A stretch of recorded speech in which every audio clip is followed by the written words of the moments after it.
아멘. 성령 충만하십시오. 말씀 충만하십시오. 우리 지난주에 예수님께서 2명씩 짝을 지어서 선교 여행을 보냈습니다.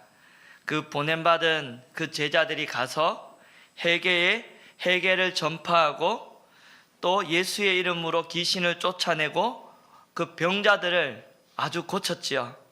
그러자 오늘 이 본문을 한번 보십시오. 여러분 14절에 이에라는 말은 그 앞에 사건을 이어서라는 말이에요. 앞에 어떤 사건이 있었다고요? 회개하고 병자들과 귀신을 쫓아낸 사건 이후에 어떤 일이 있었지요? 이에 뭐가 드러났습니까? 예수의 이름이 드러났습니다. 예수의 이름이 전파되었습니다. 그러자 죽은 세례 요한이 살아났다라는 소문이 퍼져버린 거죠. 14절입니다. 읽어봅시다. 시작. 헤롯 왕이 듣고 이르되 이는 세례 요한이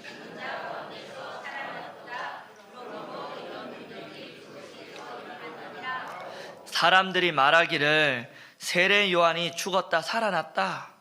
지금 예수 안에 있는 그 능력은 세례 요한 때문이라는 거죠.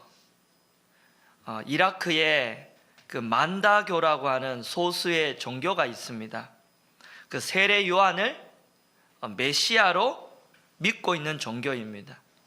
아브람, 모세는 물론이고 예수님도 거짓 선지자라고 그들은 믿고 있습니다. 지금도 이런 종교가 있을 정도면 당시에 이 세례 요한을 향한 사람들의 이 반응은요 엄청났을 것 같습니다.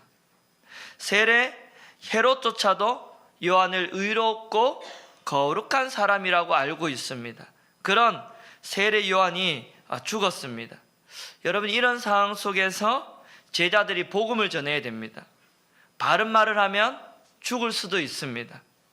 세례 요한처럼 영향력 있는 사람이 죽을 정도면 전혀 이름도 알려지지 않는 제자들의 죽음은 그냥 어쩌면 당연히 죽을 수도 있습니다.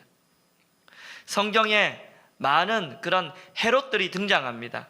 가장 유명한 헤롯은 예수님 탄생 당시에 2살 밑에 사내 아이를 다 죽이라라고 했던 헤롯입니다. 우리가 흔히 아는 이 헤롯은 헤롯 대왕이라고 합니다. 그리고 오늘 본문에 나오는 이 헤롯은 헤롯 대왕의 아들인 헤롯 안티파스입니다. 그 헤롯 대왕은 이스라엘 전체를 통치했지만 헤롯 대왕이 죽고 난 다음에 그의 아들들에게 영토를 분할해 주었습니다. 헤롯 대왕에게는 모두 한 10명의 아내가 있었습니다. 10명의 아내니까 자녀들이 얼마나 많았겠습니까? 그 중에 헤롯 빌립이라는 그 아들이 2명이나 있었습니다. 그래서 헤롯 빌립 1세, 헤롯 빌립 2세. 헤롯 빌립 1세는 별 볼 일 없습니다. 아무런 공적도 없었고, 헤롯 빌립 2세는 이두레와 드라고닛 지방의 본붕왕이었습니다. 그리고는 이 오늘 나오는 이 헤롯 안티파스가 헤롯 빌립 1세의 아내였던 헤로니아를 아내로 맞이합니다. 생각해 보세요. 헤롯 빌립 1세는 별 볼 일 없어요. 그의 아내가 헤로디아예요. 어쩌면 헤로디아는 그의 신분, 결혼을 그의 신분의 상승의 기대로 여겼던 것이죠. 아무런 별 볼 일도 없고 공직도 없는 그런 헤롯 빌립 1세보다 누가 더 나아요? 지금 분봉왕인 헤롯 안티파스가 더 매력적이고 더 좋은 사람인 거죠. 그런데 세례 요한이 뭐라 그러죠? 그 결혼을 부당하다라는 거죠. 그 결혼 잘못됐다라는 거죠. 그것을 지적하다가 감옥에 갇혔습니다. 헤롯 안티파스는 그의 첫 번째 아내인 바사 엘리스와 아주 부당하게 이혼을 하고 이붓 동생인 빌립 1세의 아내인 헤로디아와 결혼함으로 유대법을 어겨버립니다.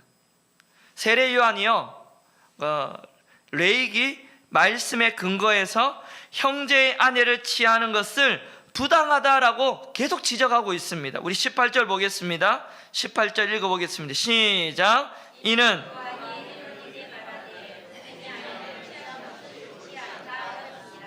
이 레이기 말씀을 기준으로 잘못됐다라는 거죠. 이 요한의 지적은요, 지속적인 저항 운동의 성격을 가집니다. 이 같은 요한의 지적이 헤롯뿐만 아니라 헤로디아의 신기까지도 불편하게 했습니다. 이런 일로 인하여 세례 요한이 어디에 들어갑니까? 감옥에 들어가게 되죠. 그 요세푸스가 기록한 이 고대사에 따르면 요한을 선동죄로 처형했다라고 기록하고 있습니다.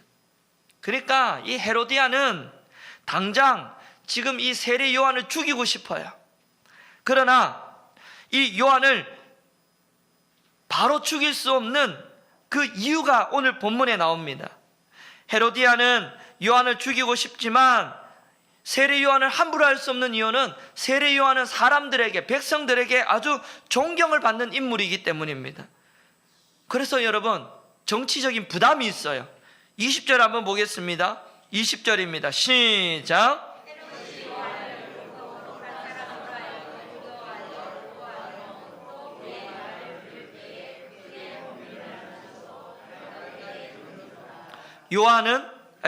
헤롯은 요한이 하는 말이 옳다라는 것을 알았습니다.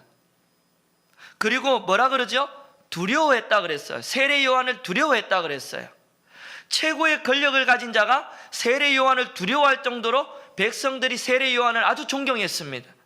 그래서 세례 요한을 감옥에 지금 가두어는 놨지만 그의 목숨만큼은 두려워서 보호하고 싶었던 거죠. 그래서 그가 어떤 말을 할 때 번민했다, 이 말은 괴로웠단 말이에요. 그러나 그의 말이 전부 다 옳은 말을 하기 때문에 거리낌 없이 그의 말을 괴로운 가운데서도 마음에 다 받았다는 이 말입니다. 그만큼 세례 요한은 어떤 사람이라고요? 의로운 사람, 거룩한 사람, 백성들이 존경하는 사람이라는 거죠. 사람은 여러분, 설교 중에 마음에 찔리면 은혜 받는 사람이 있습니다. 바로 이 헤롯입니다. 헤롯에게도 이런 일이 일어났습니다. 그러는 차에 헤롯의 생일이 되었습니다. 헤롯이 대신들과 천부장들과 갈릴리의 기인들과 더불어 이 잔치를 베풉니다. 성경에요, 참 재밌는 표현이 나옵니다. 21절 한번 볼까요? 21절에 여러분 어떤 대목이 참 재밌는 표현인지 여러분 한번 찾아보십시오. 시작.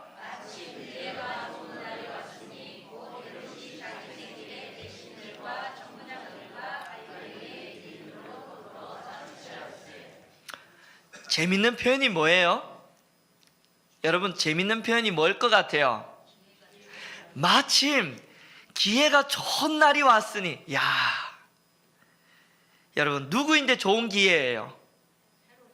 그렇지요, 헤로디아에게 좋은 기회예요. 저놈이 자꾸 나에게 이상한 소리 하니까 저놈을 내가 빨리 죽여야 되는데 마침 좋은 기회가 왔는 거예요. 이야, 이제 세례 요한을 죽일 아주 좋은 기회가 왔다라는 거죠. 헤롯의 생일이 아주 좋은 기회입니다.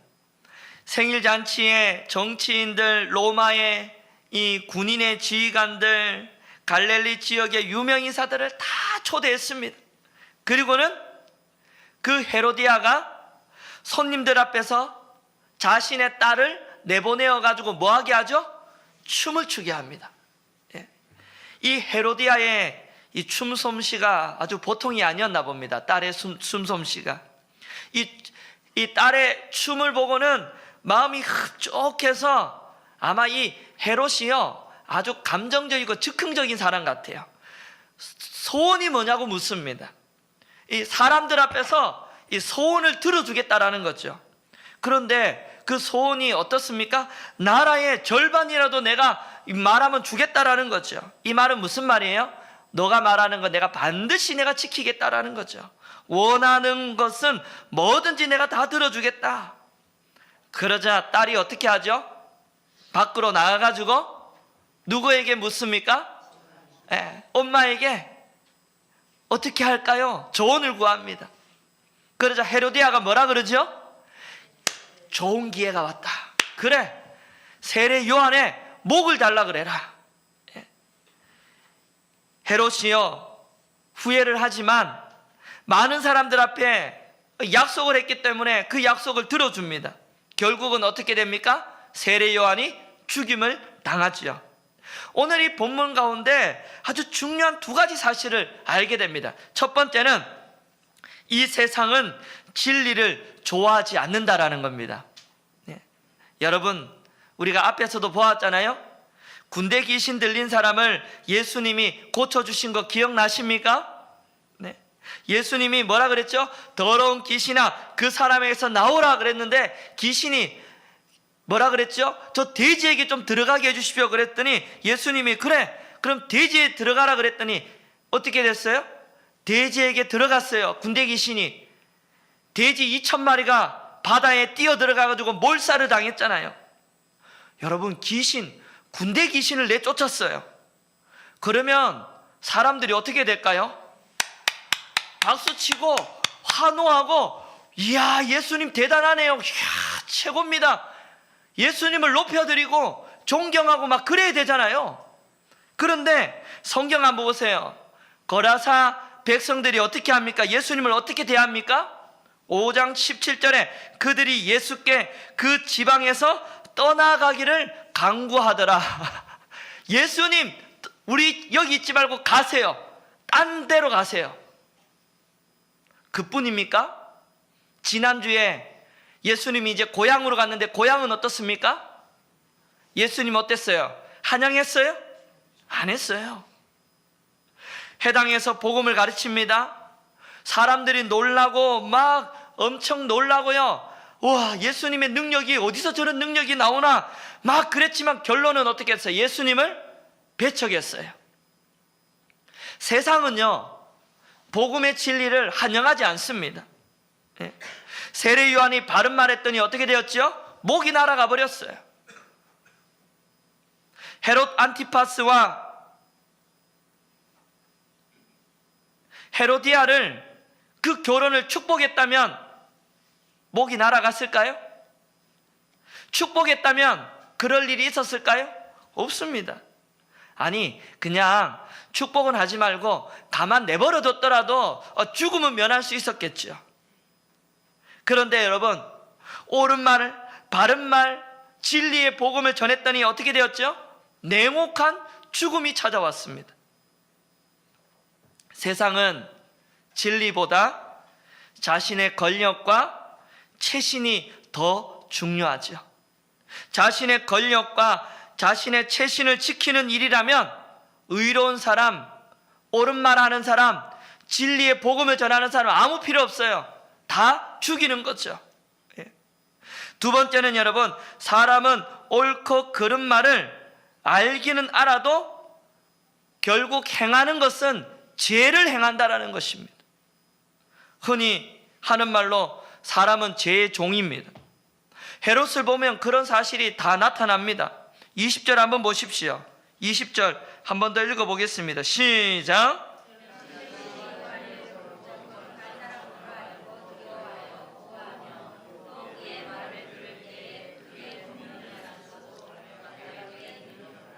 여러분 헤롯도 요한이 의롭고 거룩한 사람이라는 것을 알고 두려워했어요. 그런데 결론은 뭐죠? 옳은 것을 알면서도 어쩔 도리가 없는 거죠. 결국 뭘 행합니까? 죄를 행하는 거죠. 세상의 왕이 행동하는 행동이 다 이런 겁니다. 그런데 여러분 우리가 앞에서 뭘 봤습니까? 생명을 찾았던 여인들을 우리가 보았습니다.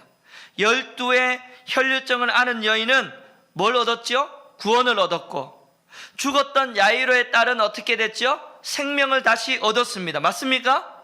그런데 헤로디아의 딸은 죽음의 하수인 노릇을 합니다. 헤롯도 마찬가지입니다. 분별력이 있어요 없어요? 없어요. 헤로디아의 딸의 춤에 흠뻑 취해가지고 그냥 헤로디아의 딸에게 세례 요한의 머리를 요구하니까 그냥 내줘버리는 거죠. 그리고 여러분 세상을 한번 보세요. 세상을 한번 보세요. 헤로디아가 딸에게 세례 요한의 머리를 요구하라는 이 이야기, 도무지 여러분 딸을 키우는 부모로서, 어머니로서 여러분 할 수 있는 그런 이야기입니까? 자녀 교육을 하는데 남의 머리를 가져와라, 이게 여러분 할 수 있는 일입니까? 하지만 중요한 것은 어머니가 어떻게 딸에게 그런 말을 할 수 있느냐가 아니에요. 세상은, 마귀가 지배하는 이 세상은 바로 이런 것입니다. 죄를 행하는 것이 이 세상이에요. 여러분, 내가 살기 위해서는 누굴 죽여야 돼요? 상대를 죽여야 되는 거죠. 상대를 밟아야 되는 거죠.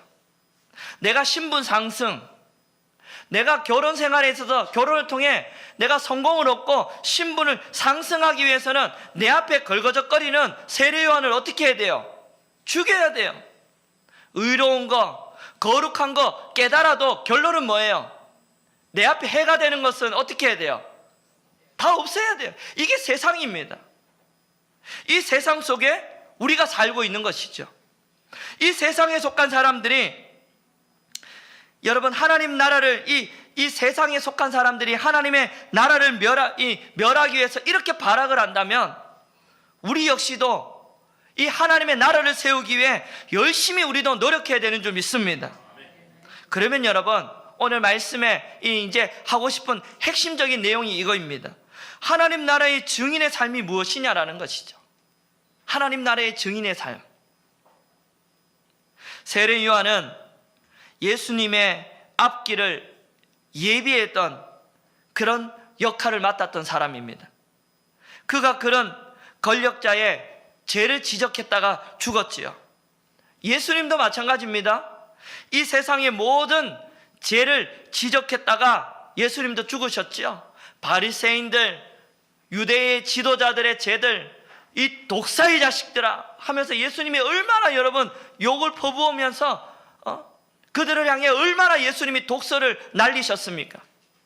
예수님이 여러분 예루살렘에 올라가서는 어떻게 했죠? 채찍으로 둘러 엎으시고 얼마나 여러분 내쫓으시면서 예수님이 얼마나 여러분 그렇게 하셨습니까? 예수님도 여러분 죄를 지적했다가 유대 지도자들에 의해서 예수님도 십자가에 달려 죽으셨죠. 세례 요한의 죽음이요, 예수님이 앞으로 어떻게 될 것인지에 대한 미리 암시하고 있는 그런 모습인 거죠. 세례 요한처럼 예수님도 그렇게 될 것이라는 것을 성경이, 마가가 우리에게 보여주고 있는 것입니다. 예수님, 세례 요한도 그렇게 죽었고요, 죄를 지적하다가 죽었고요, 예수님도 죄를 지적하다가 죽었습니다. 이제는 여러분 제자들은 어떻게 될까요? 제자들은 어떻게 될까요? 제자들은 어떤 사람입니까? 예수님을 따라 살아가는 사람들입니다. 세례 요한을 죽이고 예수님을 죽인 이 세상이 제자들을 환영할까요? 제자들을 대접할까요? 제자들 역시 같은 길을 가는 사람들입니다. 우리가 이러한 세상에 살고 있습니다. 그러면 여러분, 우리가 복음을 전하다가 죽는다 그러면 누가 복음을 전해요? 예?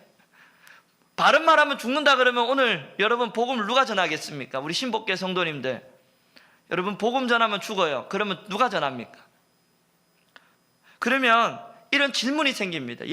그럼 목사님, 세상에서 복음을 전하고 예수 믿는 보람이 무엇입니까? 그러면 이 세상에서 예수 믿는 보람 물론 있지요. 하지만 그 보람이 헤롯 왕궁에 초대되는 그런 일은 아니라는 것이죠. 그곳에 초대된 사람들은 아주 대신들, 천부장들, 기인들입니다. 이런 자리에 아무나 참석할 수 없습니다. 세상에 속한 사람이라면 그런 자리, 누구나 가고 싶은 자리입니다. 그런데 여러분, 그런 곳에서 하나님께 속한 사람을 죽였죠. 이것이 헤롯 왕궁의 잔치입니다. 그러나 다른 잔치도 있습니다. 오늘 다음 주에 이제 할 겁니다. 오병이어가 나옵니다. 우리에게 준비된 잔치는 헤롯 왕궁의 잔치가 아니라 오병이어의 잔치가 우리에게 기다리고 있다는 것입니다. 줄인 백성에게 빈들에서 예수님 하나님이 베푸신 만찬에 참여해야 된다는 것이죠. 제자들은 여러분 굶주린 이 무리에게 부지런히 떡과 물고기를 떼어주었습니다. 여러분 이것이 예수 믿는 보람인 줄 믿습니다. 예수 믿으면 우리에게 생명의 양식을 주시고 우리는 그 양식을 먹고 힘을 얻고 살아나고 그 양식 먹고 살아나고 그 다음 뭐 하는 거죠? 살리고. 이게 예수 믿는 보람이에요. 할렐루야. 네. 오병이어의 잔치에서 예수님으로부터 생명의 떡을 먹고 살아나고 그 다음 뭐 하는 거죠? 살리고 옆 사람 살리는 것. 이것이 예수 믿는 보람인 줄 믿습니다. 예수 믿는 보람이 무엇입니까? 이 질문을 여러분들이 저에게 묻는다면요, 목사님은 예수 믿는 목회하는 보람이 무엇입니까? 교회에 사람이 많아지고 건물이 화려하고 교역자도 많아지고 형편이 더 좋아지고, 저는 그것보다 더 중요한 보람이 무엇인지 아십니까? 우리 교회에 오시는 모든 분들이 예배를 통해 힘을 얻고 은혜 받는 것입니다. 말씀을 통해 한 주간 살아갈 힘을 얻었습니다. 절망했고 낙심했는데 이제 살아갈 소망이 생깁니다. 기도해야 되겠군요. 하나님 찾아야 되겠군요. 죄를 말미암아 이게 죄인지도 모르고 인식도 못하고 살았는데 이건 하나님 기뻐하는 일이 아니었군요. 앞으로는 정말 하나님이 기뻐하는 삶을 살겠습니다. 하나님께 영광 돌리는 삶을 살겠습니다. 성도의 변화가 최고의 보람이라는 것입니다.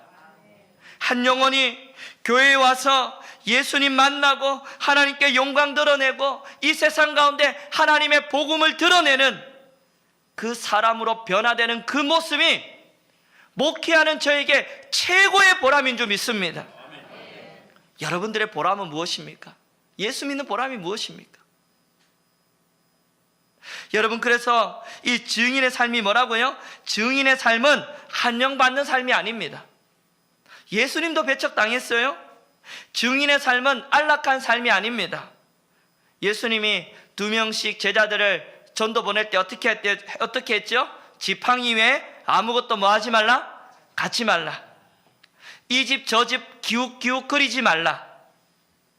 여러분, 증인의 삶은 왕의 부패와 타락에 침묵하는 삶이 아니라 그 대가가 죽음이라고 해도 복음을 전하는 삶인 줄 믿습니다.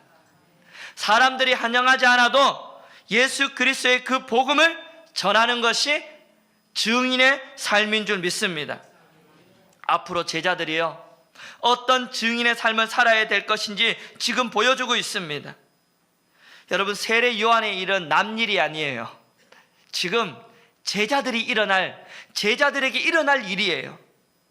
그런데 여러분, 제자들이 증인의 삶을 위해 죽음을 택할 용기가 있어요, 없어요? 있어요, 없어요? 적어도 마가다락방에 성령이 오시기 전까지는 아무런 용기가 없어요. 전부 어떻게 했죠? 배신합니다. 예수님 십자가 질 때 어떻게 했죠? 제자들이 어떻게 했죠? 전부 도망갔습니다.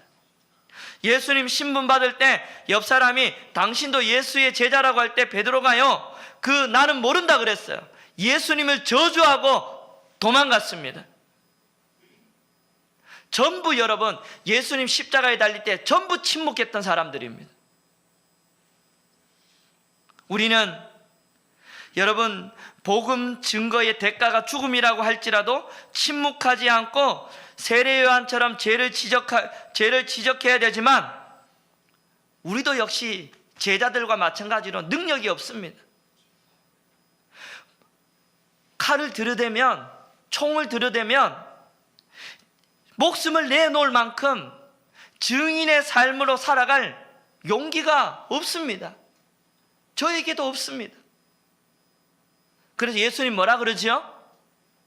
성령이 임할 때까지 이 성을 뭐 하지 말고요? 떠나지 말고. 약속의 성령이 오시면 성령이 너에게 부어질 거라고 주님이 약속하고 있습니다.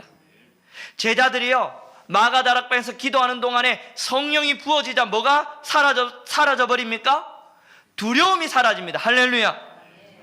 침묵하던 제자들이요, 성령이 임하고 그 다음부터 복음을 증거하기 시작합니다. 사마리아 땅끝까지 복음을 증거하기 시작합니다. 매를 맞고요, 감옥에 들어가도 상관없어요. 성령이 내 안에 오셔서 나를 지키시니까 두려움이 나를 멈추지 않는 거죠. 증인의 삶을 멈추지 않습니다. 그들은 성령이 주시는 힘으로 요한을 제외하고 모든 제자들이 다 어떻게 했죠? 복음을 전하다가 다 순교했습니다. 증인의 삶은 바로 죽음이라는 것이죠.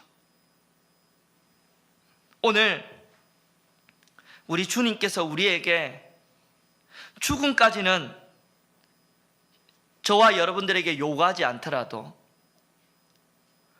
그러면 이런 질문을 한번 해봅니다. 성경을 말씀을 준비하는 동안에 이런 질문이 저에게 들었어요. 복음 전하다가 주 목사 너 죽어야 돼. 예? 우리 장로님들 죽으셔야 돼요. 복음 전하다가. 이런 주님의 요구는 우리에게 하지 않다 할지라도 복음을 위해서 내 안에 죽어져야 될 것은 무엇인가? 그런 생각이 제 안에 들었습니다. 말씀을 준비하다가 내가 주님 앞에서 복음의 방해꾼이 되지 않도록 내가 죽어져야 되는 것은 무엇인가라는 질문이 내 안에 들었습니다. 적어도 하나님 외에 세상을 사랑하는 마음은 내가 죽어야 되겠다는 생각이 제 안에 들었습니다. 그리고 복음의 걸림돌은 되지 않아야 되겠구나. 나의 못난 성품과 나의 못난 인격이 먼저 내가 죽어야 되겠구나. 나의 인격으로 말미암아, 나의 이 성질로 말미암아 누군가에게는 이 복음을 가로막는 나의 성품이 되겠구나.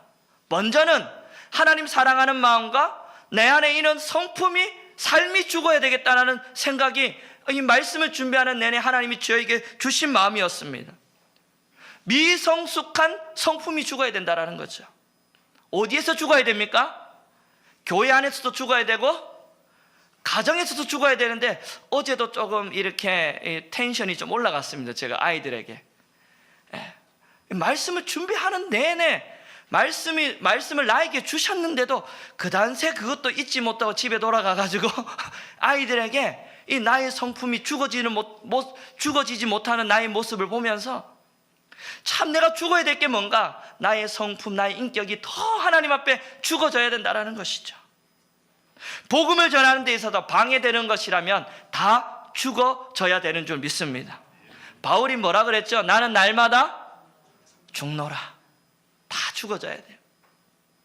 우리가 정말 복음의 증인이 되기 위하여서 오늘 저와 여러분들에게 질문합니다. 여러분들은 뭘 죽으셔야 돼요? 예배 가운데, 오늘 기도하는 가운데, 찬양하는 가운데 한번 생각해 보십시오. 오늘 여러분들은 뭘 죽여줘야 돼요? 각자가 죽어야 될 부분이 있을 줄 압니다. 제가 말하지 않아도 여러분들 각자가 좀 죽이고 좀 여러분 낮춰야 될 부분을 각자가 알고 있을 줄 압니다. 죽어야 열매 맺는 줄 믿습니다. 예수님 십자가의 죽으심으로 많은 인류의 죄인들이 열매를 맺었습니다. 할렐루야. 죽어야 열매 맺습니다. 그래서 오늘 설교 제목이 뭐지요? 밀알입니다. 밀알. 예? 증인의 삶은 뭐예요? 밀알입니다. 하나님의 밀알이 땅에 떨어져 그대로 있어야 돼요? 죽어야 돼요? 죽어야 돼요. 죽어야 뭐가 맺힌다고요? 많은 열매를 맺는다고요. 증인의 삶은요, 죽어야 돼요. 내 안에 모든 미성숙하고 하나님 사랑하지 않고 세상을 바라보던 모든 마음도 죽고 나의 모든 악한 것들이 다 십자가 앞에 날마다 죽어야 되는 줄 믿습니다. 여러분, 저는 이 외국 선교사들의 묘비가 있는 그 양화진을 거의 1년에 한 번씩은 꼭 갔던 것 같아요. 거의 많이 갈 때는 2번. 이제는 여러분 뭐 새로운 게 없을 것 같은데도 또 가면 새로운 게 보여요. 또 보이고 또 보이고 신비한 것 같아요. 그곳은 신비한 것 같아요. 저에게는 갈 때마다 은혜를 받고 옵니다. 여러분 양화진 거기에 갈 때마다 느끼는 게 뭔지 아세요? 우리나라가 이렇게 축복받고 복된 것은 수많은 선교사들이 와서 이름도 없이 빛도 없이 하늘의 미랄이 되어 우리나라를 위해 죽었다라는 거죠. 전부 다 여러분 엘리트들이에요. 의사들,